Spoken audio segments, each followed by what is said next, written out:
Yep. Perfect, perfect.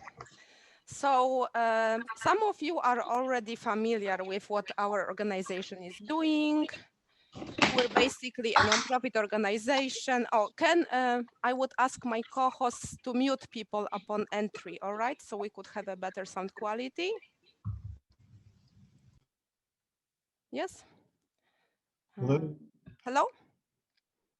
Can everybody hear well? Yeah, perfect. Okay. So we are a nonprofit organization that joins scholars, artists, really everybody who is interested in Yiddish culture, people who already speak Yiddish or who don't speak at all and who just want to explore the language and culture are welcomed in our events.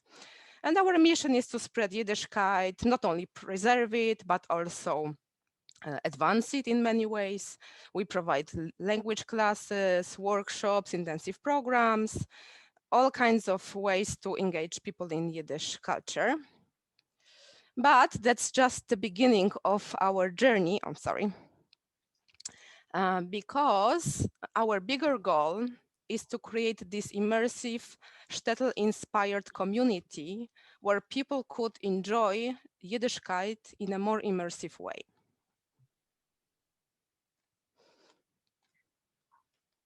Oops, the PowerPoint is not working. Oh, there we go. So to give you some details, we're looking at certain buildings and certain properties that would allow us to have a physical location. And this location would have these elements that are listed here. So we would have guest rooms that would be furnished like shtetl rooms, where people could see, the general public, tourists, students of all ages, they could see how people lived in the shtetls. So these rooms, these guest rooms where people could stay as tourists, these rooms would be shtetl-like. They would be arranged in a shtetl style.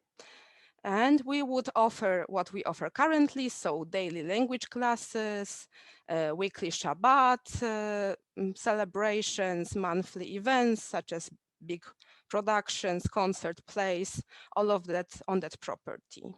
And 3 times a year, we would have these huge intensive programs.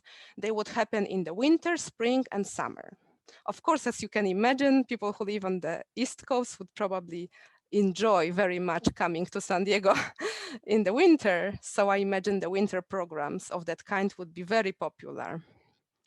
And other activities would also include having computer games for teenagers and fun hangouts for millennials. So that's not just academia and just learning that we're talking about.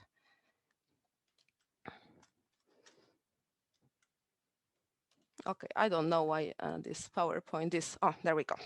Very slow, maybe just the connection. So my apologies about that.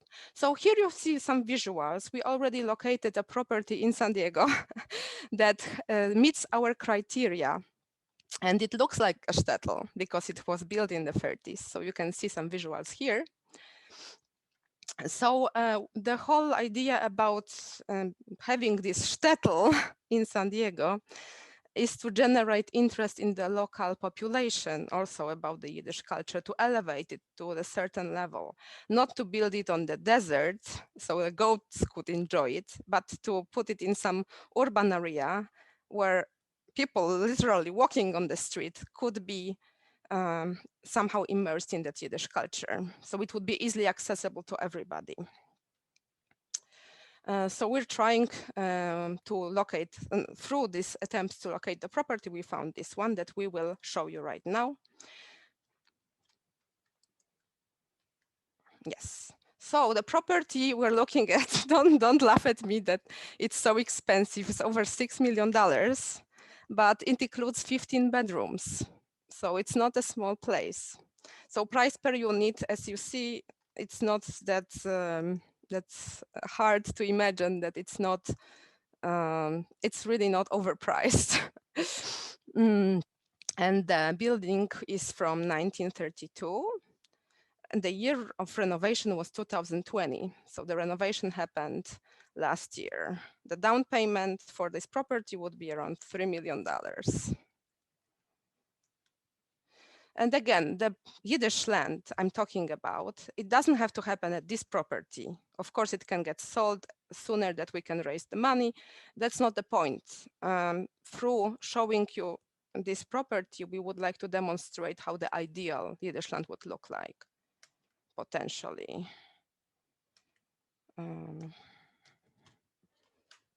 Let me stop sharing for a second because this this PowerPoint won't. Oh, now I can go back to sharing.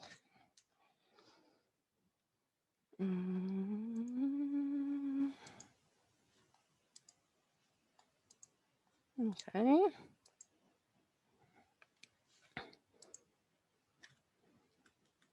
Oh, it seems to work now.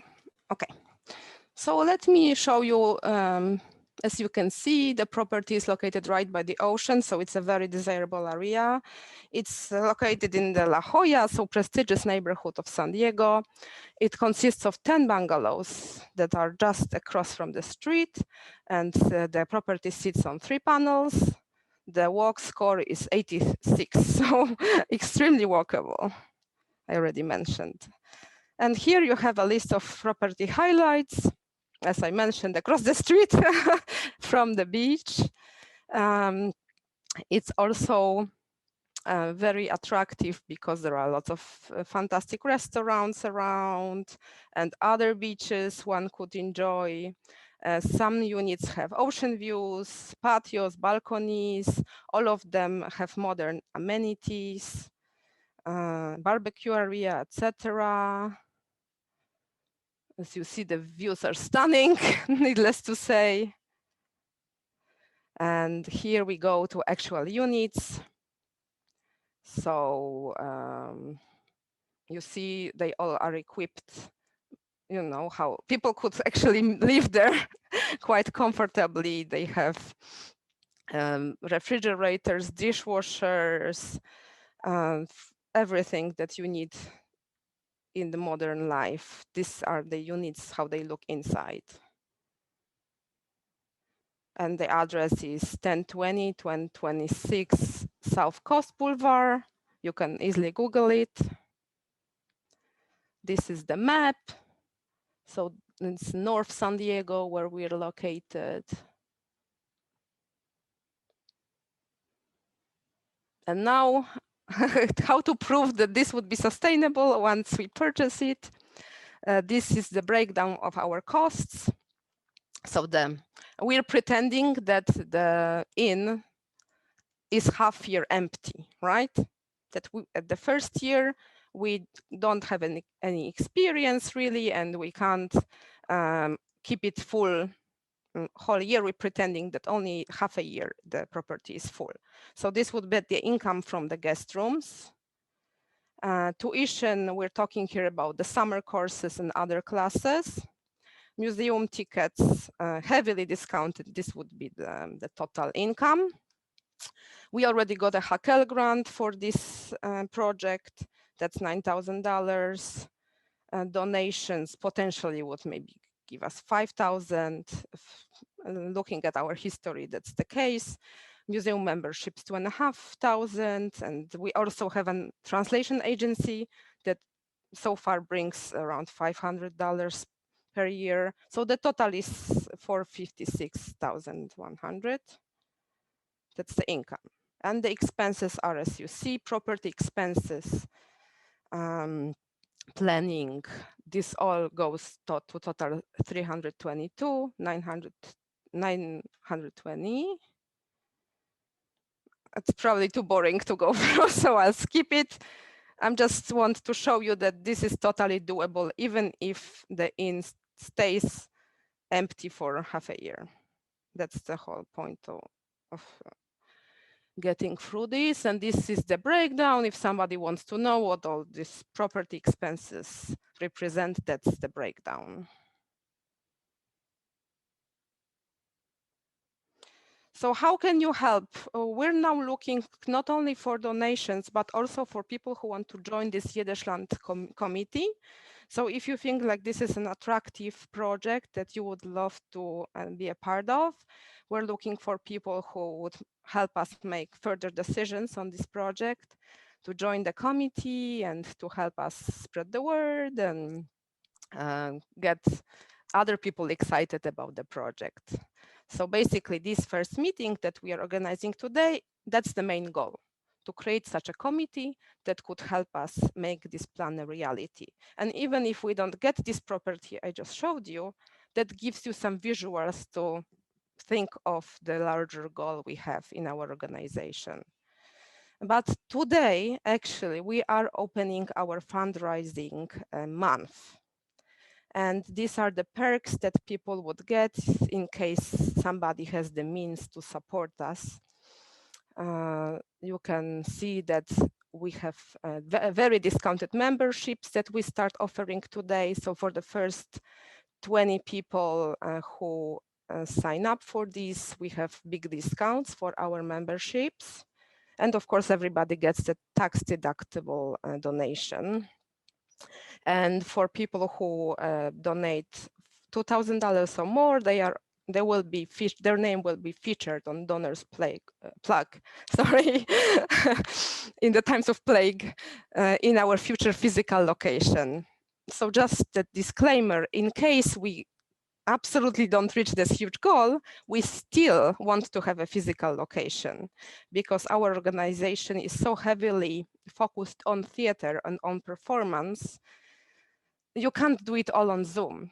So of course we want to have a physical location. If we don't raise 6 million, and if we raise, let's say, only 100,000, we still are getting physical location. That's the goal for next year. That physical location will also have a museum. And if somebody donates 50,000 or more, then we could create the whole exhibit for that person about let's say the family comes from Shtetl, we could picture that Shtetl in that exhibit, and we can talk about that person's family history in the museum. And people who donate 100,000 or more could name a summer program, spring program, theater academy. And if a big miracle happens, 200,000 or more, we could even name the whole museum or the shtetl after that person. If you know of such people, of course, let us know. These are big dreams. I'm not saying this will all get done today or tomorrow, but this is a meeting that is supposed to show you what we're up to, that we don't only want the Zoom presence. It's not enough for us. We want to get on this larger goal as soon as possible. Maybe people have questions at this point about this project. If yes, you can unmute yourself and ask a question. That's a good moment. I'm going through the comments, so maybe I can pull out some questions from there. Yes, that will be a kind of a hotel, but with a very heavy focus on educational aspect. So through a stay in such a hotel, you would learn about the life in Shtetl, and yet you wouldn't have to sacrifice the modern lifestyle. That you could do it in a comfortable way, so to say. That's the whole point. Yes, it would be rented for weekly stays, and for the, let's say, for the summer winter programs, we could also have students stay in these rooms. I don't know if it would be like an Airbnb.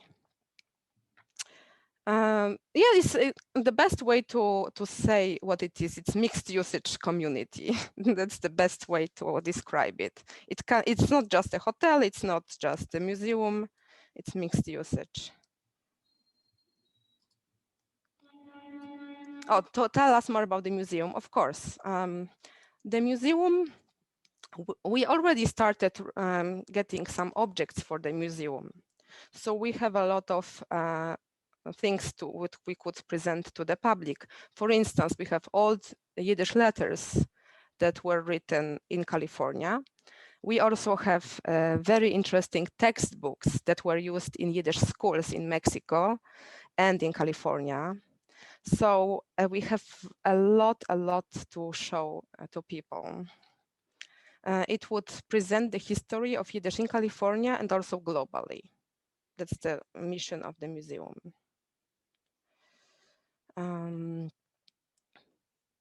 Yes, in San Diego, we have enough interest to sustain the property.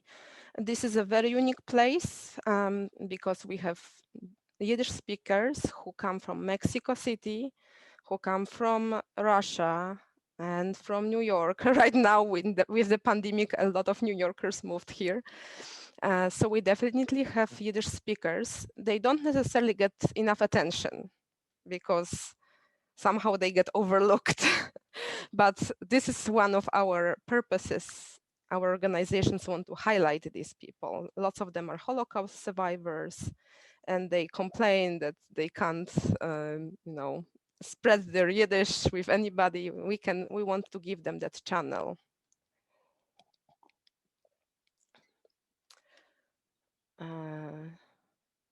Oh yes, another question: will you rent only to people interested in Yiddish?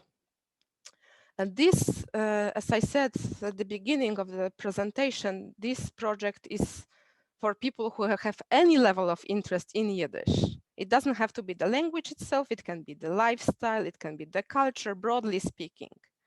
So we want to pull in everybody with any interest in anything Yiddish. Does it make sense?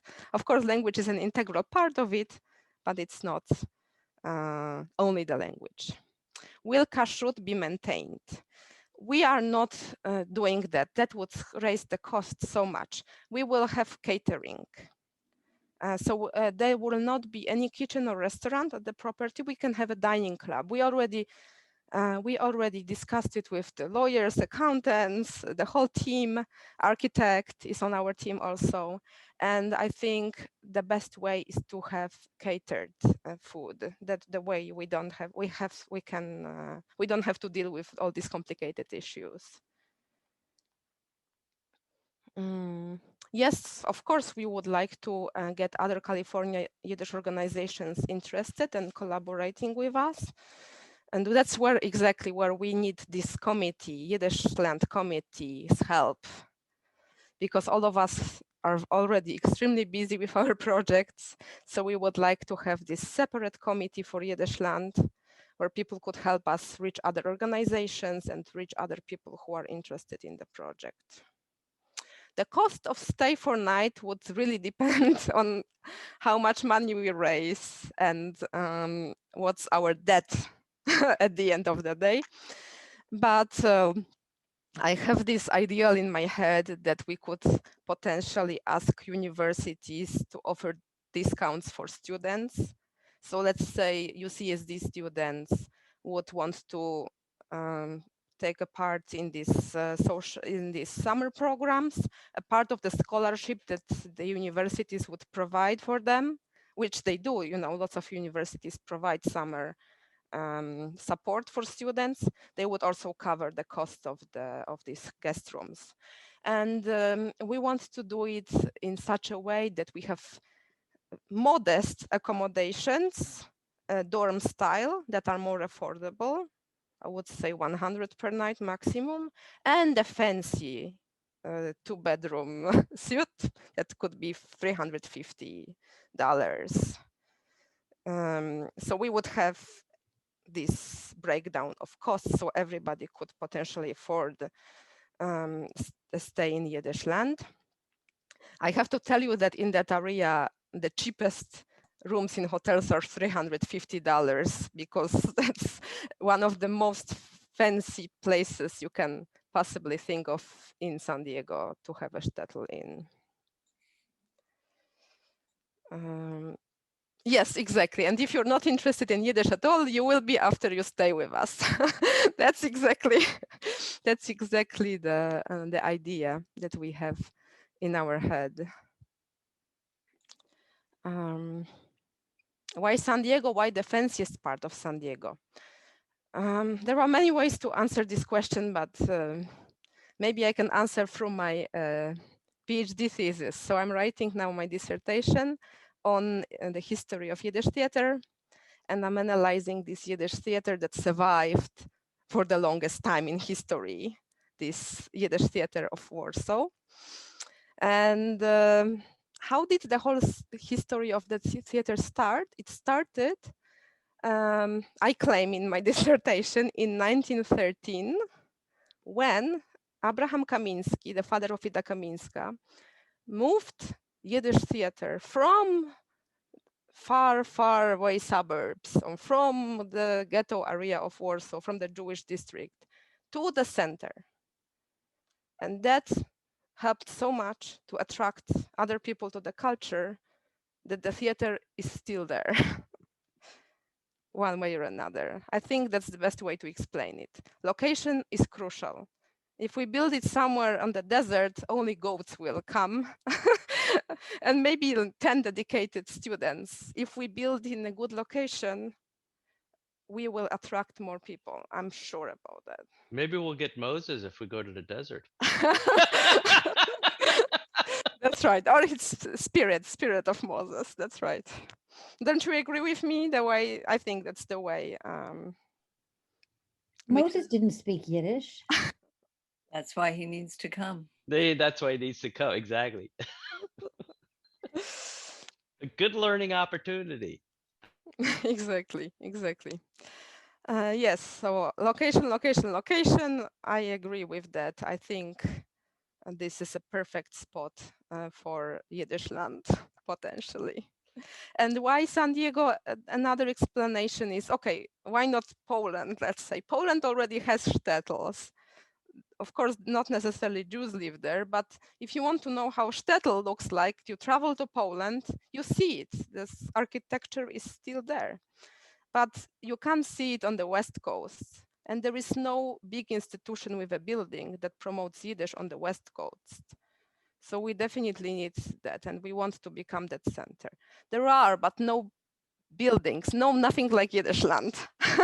There are lots of small organizations, but we're talking about sustainability. We want to be around in 100 years. We don't want to die out. The reality is most Yiddish organizations attract students or seniors because nobody in between has time, energy, or money to be involved. It's not for families.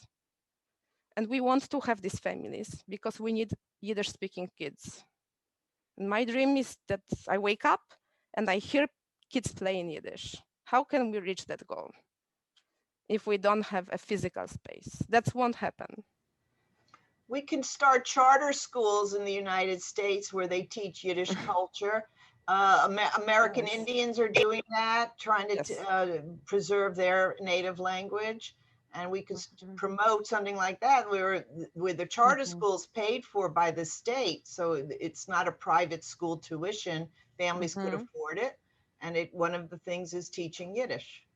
Absolutely, it's one of the ways. We tried to talk to schools in San Diego, but so far parents were not interested because they don't feel like it's, Well, it's honestly, I important think enough. because of COVID scenario, you're way better off, as you've been doing, is to actually create a centralized branded version of what you're doing right now in Diana and create that remote. And then you will have a bigger population because now you're worldwide, not just San Diego or wherever you pick to Yeah, do it, right? And let's face it, I mean, we're not talking hundreds of thousands of people anyhow. So, for sure. the bigger the population group, the better it is, right? So, Yes, but I can't see. I mean, I have a 3.5-year-old, and the Zoom is not.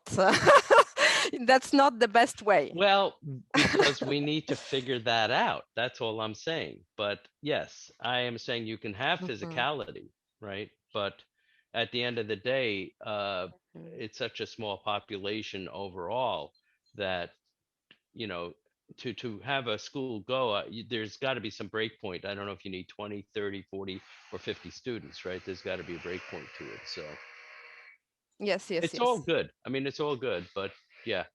Somebody said, why not Mhm. LA? I don't know. Yeah, ask YAAANA. Well, we looked into LA, of course. There are lots of considerations. For instance, earthquakes are a bigger problem in LA than they are here.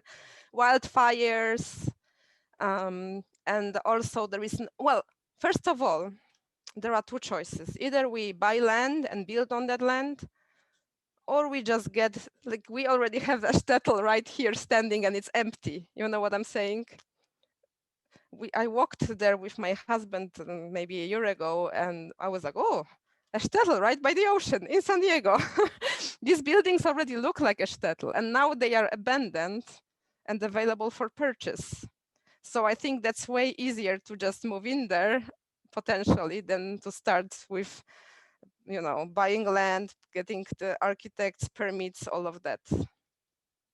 But the whole, of course, it's a big challenge to raise that sum in such a short period. Yeah. Mhm. The other problem is LA, while San Diego is also spread out, LA is 10 times more Worse, spread the out. traffic is a And disaster. the Mhm. challenge there is you want to get to anything that is approximating uh touristy Mhm. capability, because I think you're going to have that anyhow if you want the rental to work well. I think the Mhm. fact that you're in La Jolla is a big deal. A lot of people, we run an Airbnb Uh-huh. and we're closer to downtown, and most people that come in want to go to La Jolla, right? Yes. Because everybody's heard of it. They want to see the Mhm. seals. They want this. I don't know how they want the smell, but that's a whole different animal. But to get that same situation in LA uh, would cost astronomically more, in my opinion, because you won't be able to get near Mhm. the water to begin with. I don't know what land and who wants to stay in downtown LA. So there you go. Exactly, exactly. Well, we have had this plan for at least 4 years. We just didn't talk about it because we were not ready, and there was nothing, you know, around available. I've been tracking the properties for 4 years. Something that looks like shtetl is a rare find, as you know. Most modern architecture is just boxes. And we don't want the box. The architecture is a very important aspect of this project. Mm. Yes, and yes, somebody was mentioning South African community. Yes, that's a big part of San Diego, lots of Yiddish speakers in that community. And yes, if you have friends in that community, feel free to spread the word. That would be a great contribution. Yeah, spreading the word would be a fantastic contribution. I don't think we can find people who can donate 6 million today, but you know, if we get 1,000 people donate $18, we can already do something with that. We could start a more professional fundraising, and yes, we can start serious work on that project. Yes, the cost of running it was around 100. I showed you in that presentation. I think it was around. Let me double check that. I don't remember the exact sum. I can show you the costs again. Totally doable. That's one of the points, that the costs are okay. This is it again. So property expenses, 157, oh, well, almost 158,000 a year. These are the property expenses, and it includes everything. The maintenance and the planning costs, that would be all the permits and lawyers and all of that jazz. Does it include the people that will clean the room? Yes, It does. total cost, yes. Quick question: the guest Mhm. rooms. What does that break down to on average per night? That's 350, but that's for like 2-bedroom. Okay. So And we how much could is a have one? one bedroom? Half of this cost, I would say. And then for students, again, we could arrange, that's exactly the idea, the dorm style. Okay. That would break it down even further. So yes. Yes, has anybody reached out to heavy hitters like Spielberg? No, we don't have such I'll connections. text them. You text them, exactly. Yeah, I wish somebody has them on speed dial. Yeah, that'd be great. Yes, unfortunately, not yet. That's exactly what we would like to do once we get our first donations. We would have to invest in professional fundraising. We have a business plan we can share with investors. It's ready.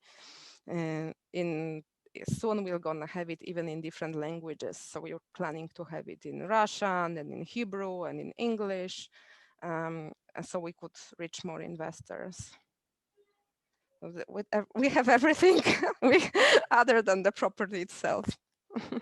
Yes, we can get a copy of the business plan, of course. No problem. And Herman, can you please share the link to donations in case anybody is interested in the chat? Thank you so much. So here you can find the link. But again, this meeting is not really about the donations, but about forming this committee. I'm wondering if anybody who is in this meeting would like to join the committee and go on that plan. What would the committee task be? We would meet once a month, just like we have. So we recently formed the Yiddish Theater Academy Committee. That means meets once a month, and everybody who joins that committee gets some task. Let's say we give one person the business plan, and that person will share it with 10 friends, and then these friends will share it with 10 friends, and so forth. We really need to reach broader public. That's the first consideration. Are you thinking about, let's say, 2 to 3 hours a week, or 4 to 6 hours a month? Just ballpark. What are you looking at? Well, it really depends on what people's availability is, but usually it's not more than 3 hours per week of commitment. Okay. Sometimes it's really about writing an email to somebody, you know. Again, the spreading the word is the most important factor, I think, at this point. So anybody can help with that, I think. Exactly, that's... The property is not being utilized now. It's a very hot, it's a very hot real estate market. I remember in 2019, before COVID, properties were hard to sell, particularly high-end La Jolla, Rancho Santa Fe. And realtors involved through parties, actually, with caterers who wanted exposure. There was wine, there was music, and it was well attended and became a social alternative to Facebook events. Right. Now so that got a lot of exposure. It became a big event. I was wondering if you could partner with the property managers and have activities to expose it, because if you walk by in La Jolla and you're not even looking for this, you'll just pass it by. You know, I've never seen it when I go to La Jolla. Really, I've never gone down to investigate. Right. And I'm wondering, in San Diego, it has one of the largest unaffiliated Jewish populations. Most people I know, you have to pry out their Jewish affiliation with a crowbar. It's everybody's spiritual. Yes, exactly. So, and your natural ally, you have issues on progressive thinking with the Hasidic communities. probably the biggest user. So I'm wondering how you could reach out other than word of mouth. Who, I mean, your target audiences locally are kind of limited here. I don't know. So far, the events have been really popular, so we don't have that problem. Once we reopen, I'm fine. When it comes to the partners, you know, it doesn't have to be necessary that we partner with Jewish organizations. For instance, that's a separate project, but we have this application we just filed to Balboa Park to open the International House of Yiddish. That's a different project. So in Balboa Park, if some of you are in San Diego, there are international cottages representing different countries. And we are on the path to getting a cottage. But unfortunately, these cottages are small, so it's more like an information booth. But still, it's in a very desirable location where a lot of tourists come to, so that House of Yiddish could be our, outreach spot at some point.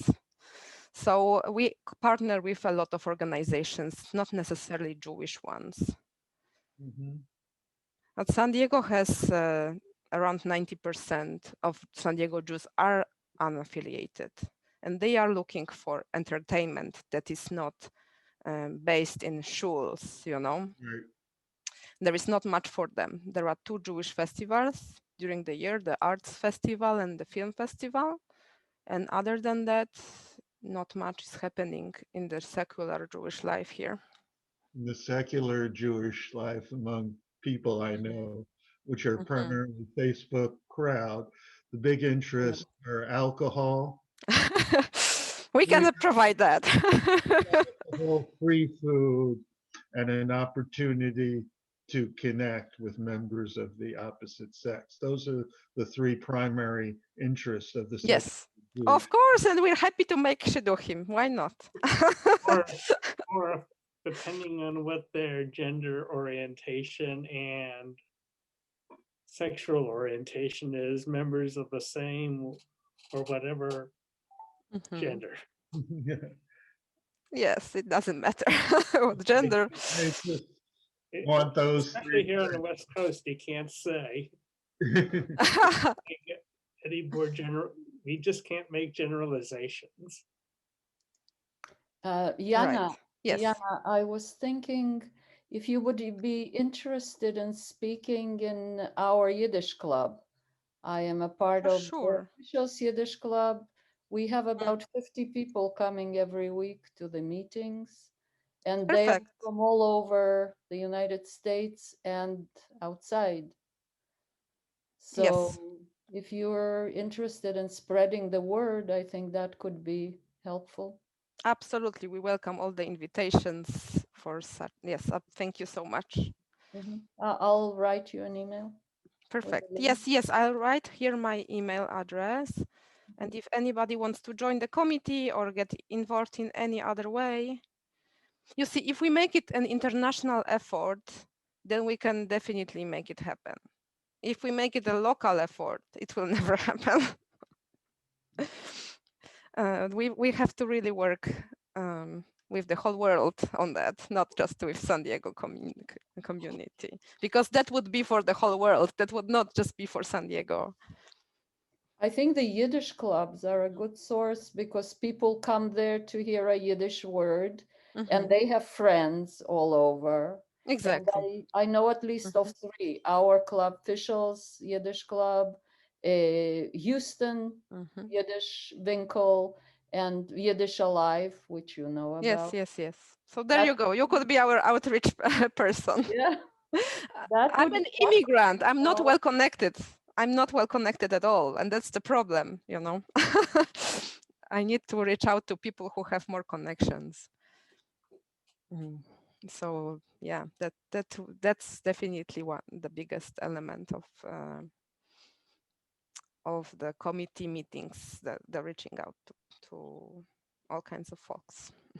I couldn't see on the PowerPoint of one of the activities that membership or other contributions could make. But Okay. I would think that a wide access to ancestry would entice some people. Ah, that's a good idea. Mhm.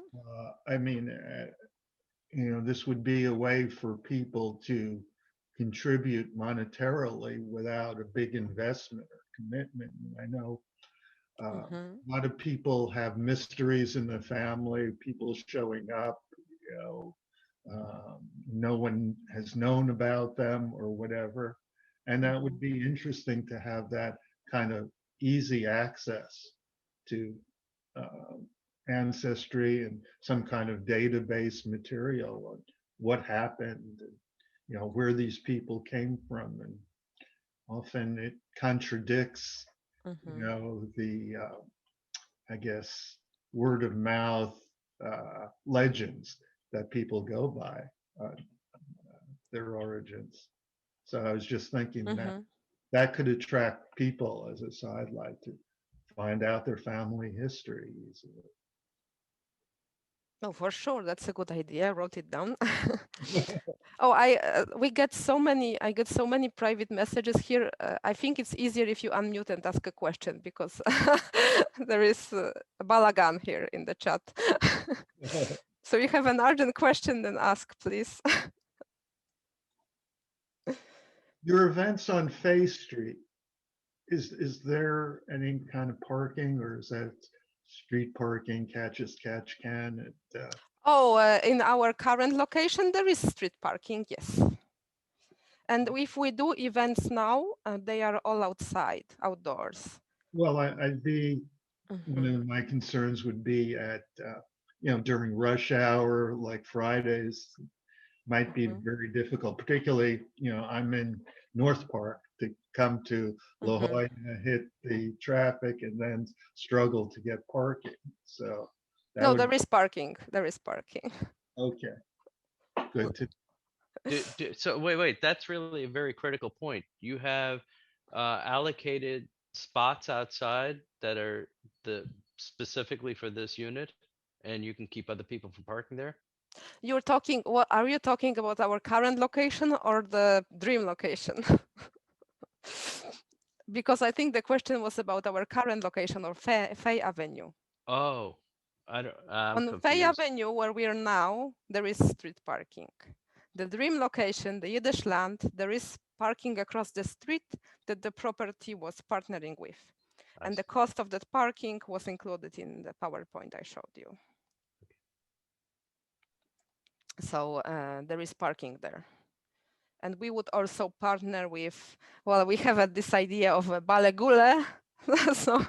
so somebody, in La Jolla, people use golf carts to move around.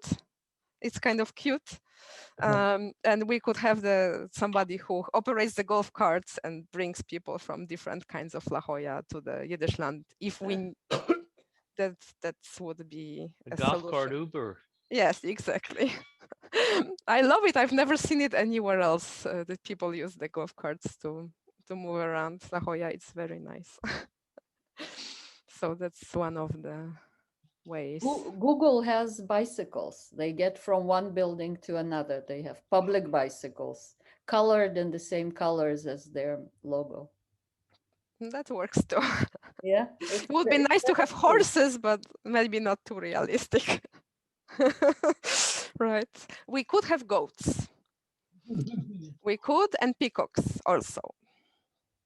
But I think you have to buy, with goats, there is some weird regulation in San Diego. You have to buy a pair. You can't just have a single goat. But it could be that we have a petting zoo, including peacocks and goats. Goats do have a connection with Yiddish. Exactly, both animals. On our kind of another partner organization, which on the other side of the country is which already seems to have a building. In fact, a pretty big campus is the National Yiddish Book Center. And their symbol is a goat. Right, of course. No, and they have exactly that architectural model that I have in mind of a shtetl. We just don't have it on the West Coast. And what would be different in this property, of course, would be the tourism, right? Because the big problem with the Yiddish Book Center is that you can't easily get accommodation there. When I was a student, I struggled. I've never been able to go there because I don't drive. And then if you don't drive, it's very hard to get from the hotels they have to the, it's in the middle of nowhere. It's not that easy to Mm-hmm. live in San Diego if you don't drive. No, in this neighborhood it is. We were talking about it before in our gossip at the beginning of the meeting. Yeah, we moved to La Jolla recently and we don't drive at all. Yeah, there's no need to drive in La Zero. Jolla, downtown La Jolla, which is basically all of La Jolla. But parking is insanely difficult. And so the idea of the using golf carts is actually really a smart idea because you could have, the capability to move people around and show them things. So that's not a bad concept. Or even have a parking lot and then have the capability to transport back and forth where needed. Will there be a Yiddish library? Oh, absolutely. Well, that's another problem in our current location. We got so many donations of books. We can't handle that. There is already a library, but it needs a better location. As an outsider, that is somebody who lives in Seattle at the other end of the coast, what is this current location? Is this something you rent just for events? No, it's just our house. We don't really have any office. It doesn't make sense to have office, I think. In other words, where you live, right? Yeah, we have events outdoors on our lawn. And we, for instance, this Friday we'll go to the beach for Lag BaOmer celebration. So San Diego, Baruch Hashem, you can do events outdoors 90% of the year. That's not a problem. You can socially distance. It's not hard. So that's how we go around it. We don't do any indoor events yet. It's too early, I think. But outdoors, it's very easy to organize. Not a problem at all. Do people have other questions that I haven't answered yet? I'm going through the chat. YAAANA, where was this property in La Jolla? I apologize, I missed the beginning. Oh, that's Coast Boulevard. I don't know if you're familiar. Near La Jolla Shores? No. It's in the village, so close to Casa de Mañana. Oh, yeah. That I know. area, Oh, the right seals, there. right there. Yeah, the location is superb. You can't get. Yes. The location is actually spectacular. It's crazy that it's right. Yeah, it's a crazy, great location. So. I know. That's why, even if we're maybe not quite ready for huge steps, I decided to reach out to you because this is an incredible time in the history when the weirdest things happen, and maybe we could, start heading in our in that direction that we want to go. And especially we are in a rush with these guest rooms because that would help so much sustain the nonprofits in the long run. I think that's a good model for the future. Can I just ask you a process question? So how close are you to signing the documents? What kind of, you're not, well, that's what I'm asking. So how much effort is needed to bring these up to code so that they could be rented? All of this stuff, is there any kind of aspect to that, and what the timeline is for that? Sure, thank you. On the property, there are still people renting these cottages or bungalows, and they will be there until September. So let's say a miracle happens and we get this down payment and in September, we can already start renting the rooms. and we could even do a winter program there already. Of course, it's wishful thinking, but that would be the premise. And when it comes to all the zoning and permits, we already checked that it is permitted to have a museum in that location. Okay, but this is more the rental aspect, right? Because the city will, I don't know what La Jolla's regulations are for rental. And there's been a lot of talk in San Diego Yes. about short-term rentals and things like that. So, you know, I assume you'd have to fall under a specific lodging aspect, number one. The other thing is, have you done an inspection of the property? Because there's always something interesting when you're buying something, right? So how have you thought about that? Yes, and that's, we could talk privately, but I've already done all the investigations there. Oh, okay. And No, there that's is no important. problem with the property. It's all newly renovated. Everything is working. So the electric, everything is all up to code. Yes, Yep. they renovated it last year. Wow. Okay. Yes, that's why I'm so stubborn about it, because it seems like would be a perfect solution for us. YAAANA, how much of it would be the learning facility of it? 50%. But the rooms itself would be the learning, because you get to stay in this shtetl-like room, and furnished with shtetl-style furniture and with Yiddish books. So that would be also an interesting educational aspect. We could even have a TV with all kinds of Yiddish movies, you know, in each room, and all kinds of klezmer music, all kinds of things like that. So we could really make it very immersive. I'm not saying Zoom is wrong, you know, look at us connecting from all over the world. It's fantastic. But we still need to, at some point, get together in person, and wouldn't it be nice to do it in San Diego? I think it would not be bad at all. YAAANA, it's Deborah. What Yes. is shtetl-like furniture? Yes, I wish I had, I have lots of pictures I could show you. TVs, I'm sorry.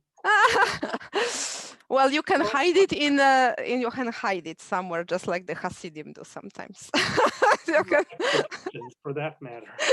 in the wardrobe. Well, but then, you know, do you want like not to have water in your room? I don't know. Do you? I don't have any problems with modern life, but at the same time, you can't claim it's shtetl unless Shtetl inspired. We're not saying it's shtetl. Right. It's shtetl inspired. Yes. Yes. Straw mattresses? I'm sorry, I couldn't hear you. Straw mattresses? Oh, I see. Yes, you could totally have it. Yes. Yes. Exactly. Lots of comments about that. Basic meals. Actually, San Diego has very nice catering, Yiddish style catering. That's not the problem to get something like that for the first. YAAANA? First steps. Yes. Yeah, I have a question. The idea of immersing oneself in the shtetl culture, language and theater and music and politics and everything in the library, I think there is that need and we know it. But actually, and because I see what, some of the questions have been, facetious really, and, curious because, yeah, who's going to, people paying $350 a night aren't sleeping on straw and they're not going to. No. No. I'm being facetious now, but I'm saying, so when you say that, I think the shtetl sviva, the atmosphere is what you make of it being when you're walking. It's not you sitting, because why are you coming here to sit in your room with your wife or you're by yourself? To do what? No, you're outside yes. Conversing, meeting, doing with people. Because if you want to do, of then course. you could go to Patagonia. You could go to Bora Bora. So I think I don't care really about that aspect right now, what the dresser looks like, because really what you're making and what this is this the society inside when we meet and we talk and discuss and live life, not when I'm sleeping or communicating on my electronic device. Because you're right, no one's going to pay. I mean, a so-called who wants to do that? Those are the rough guide to civilization. Yeah, those are people who do go to Death Valley in the summertime because they like that. They want to see, they want to do something, to sleep outside when it's 120 degrees. So, yeah, you know, because you're not going to, obviously you don't mean that, you know, it's everything but the toilet, right? Because who wants to go outside to the toilet like my Bubba did? My Bubba said, you want to go back to those days, Yitzchak? I don't think so. So yeah, you know what's kind of interesting? I actually stayed on a straw mattress in a hotel in Austria. And that's what they actually did. And I'll tell you, I slept really well. Yes, they are pretty comfortable. That's right. Yeah. So, well, listen, you may, but I think people paying decent coin. Let's be honest. No. I'm not disagreeing with you, but it's actually an add-on. Not all of it, but one or two. You could always, yes, I guess you could always have that room. Those who want to, you know. That's right. You know, that special immersion. But what YAAANA's talking about is the life, is from waking to you go to sleep, immersed in the Yiddish, as in people mentioned earlier in the chat, like they've had that week, like Yiddish Woche and so forth. I mean, but more of it. We really need more of it. Sheva can talk about it, but it's not like in the original idea. But what you're saying on it is, why should it be only 1 week out of 52? But why not closer to a year-round thing, different months offering different opportunities? Piggybacking on that, we had this very experience in Lower East Side just a few years ago. We just happened to get a reasonably priced hotel in New York for the week on the Lower East Side, and we were going to, with our son who was 12 or 13 at the time, go to the Tenement Museum. And the first night when we got there, and I've not spent much time in the Lower East Side, and I've spent a lot of time in New York. The first night that we got there, and it was the summer, and I guess we had the windows open in a deep, perfectly decent hotel. There was an argument from a couple that was like right in our face. I couldn't tell if they were in the hotel, an apartment next door. It was so in our face that we went to sleep laughing late after our flight. Like, we don't need to go to we actually said, we don't need to go to the Tenement Museum. We just got the whole thing. Like, no kidding. It was like a whole conversation between, all of us, the three of us staying in this perfectly decent hotel. Like, totally. And we didn't go. We just walking around the streets completely got the feeling. So I experienced that. And the bed was very comfortable and the food was fine. Have you considered or reached out to some major organizations with the possibility of doing this as a project? We are doing that, actually. Yes. Okay. The short answer is yes, but we're in the works, so I don't know where it's gonna go. We have to agree on so many things with them. Yes, absolutely. It's $6 million is a lot of money to you, but to some heavy hitters, it's pocket change. Like a Michael Bloomberg, that's $6 million is carfare.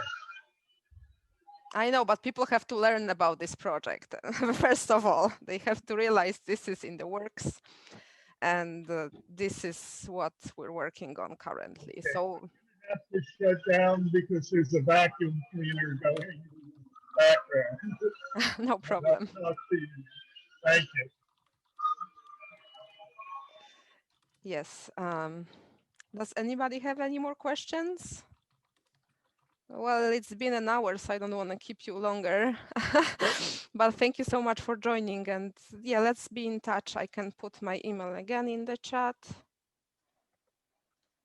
It's a beautiful dream. A wonderful dream. Thank you. But I'm pretty sure if we make international effort, it won't be just a dream. So the other thing, YAAANA, is that for the furniture and all the things that are inside, you could actually reach out. There may be industrial people who want to actually recreate furniture based upon the mechanisms of how they were built back in the day, right? There are people who have, I guess, plenty of time to do that. So, you know, and desire to. So that might be, you've obviously thought about it. You're shaking your head yes. So that's good. But I actually think that if you have these apartments set up in specific ways, certain apartments could fetch a lot more money because of the spirit, you know, what you were saying in terms of what it is, right? And so the 350 as a inspirational setting, right, might not be bad pricing given what it is, right? So it's a one-off. It's a definite one-off, and you can always have other apartments that aren't, right? Yes. And so are more normal priced. Yes, that's exactly the idea. Yeah. Okay. I wish you lots of luck. I wish you lots of luck. Zamit Mazel, and the dreams are there. Let's see if we can make it a reality. My pleasure to help in any way. Thank you. You've already helped a lot, Leah. Thank you very much. That's okay. And there's more work to be done. I am sure, and I hope to see you during our fundraiser. We have our annual fundraiser on the May 23rd. We will present to you a play that was written especially for Zoom. It's a Zoom Yiddish play, and we will have amazing stars of Yiddish theater presented to you, like Avi Hoffman, for instance. Yes, you just got the link in the chat about this fundraiser. And during the fundraiser, you could also see the 3D animation of the Yiddishland. Since we can't go on a property because people are still living there, we can't film them. We made a 3D animation that looks pretty amazing and will be premiered at the fundraiser also, if you would like to see that. So yes, let's be in touch. And for those of you who want to be on the committee, we will have a meeting in a few weeks. Just write to me and we can stay involved. A großen Dank, everybody. Nicht du famos. Seid gesund. Seid gesund und stark. Bye bye.